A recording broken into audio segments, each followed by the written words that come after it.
ว่าสิไล่แต่งงานกับเมื่อหอดบานน้องนั้นคงดีใจแสน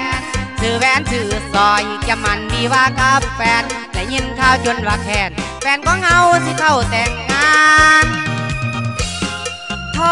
รมานหัวใจได้ยินข่าวมาบ่เห็นกับตาไอ้ยังบ่เสือปันใดย้อนเสือความหาเมื่อก่อนตอนอายสิบายมาเห็นใจแทบละลายทั่วห่างกายอายอีสานเกษตรกฎเกณฑ์สวรรค์สันสางกฎเกณฑ์สวรรค์สันสางให้หักนางและวางปากบอยในหัวใจหักกันบ่หน่อยแต่ถอยข่าวย้อนบ่มีหนุ่มเศรษฐีคนรวยมาแย่งเขามาแต่งสู่ขอได้ลาพ่อแม่ตาหวานก็ยอมมวน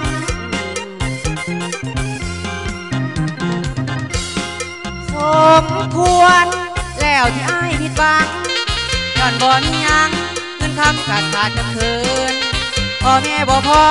เอาอ้ายเป็นผัวงำคำภาษาสุขคนต่อยต่ำก็อยากบ่นำแม่น้องว่ามา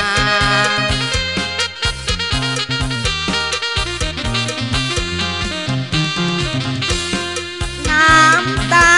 คนจนบ่มีความหมายศักดิ์ศรีผู้ชายถ้าไล่อย่ายามใจกันตัวอ้ายเฮ็ดหยังไปหาเงินเพื่อหวังแต่งงานได้ยินข่าวมาทางบ้านและฝ่าทางการผ่าลงทางใจ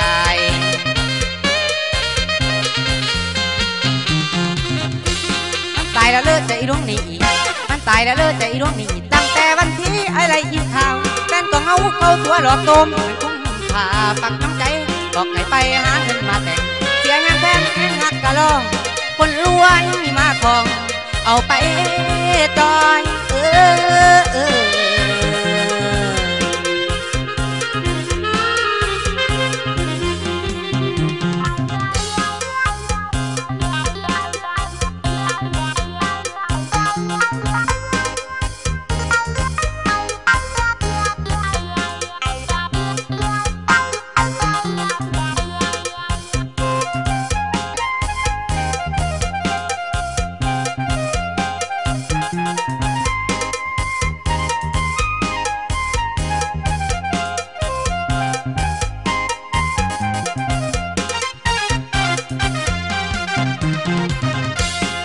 สมควร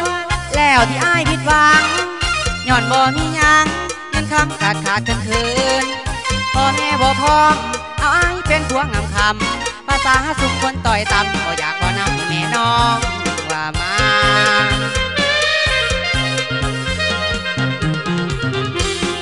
น้ำตาคนจนบ่มีความหมายศักดิ์ศรีผู้ชายถ้าไล่ยามใจกันตัวอ้ายเฮ็ดหยังไปหาเงินเพื่อหวังแต่งงานและยินข่าวมาทางบ้านเงินฝ่าสังการผ่าลงทางใจ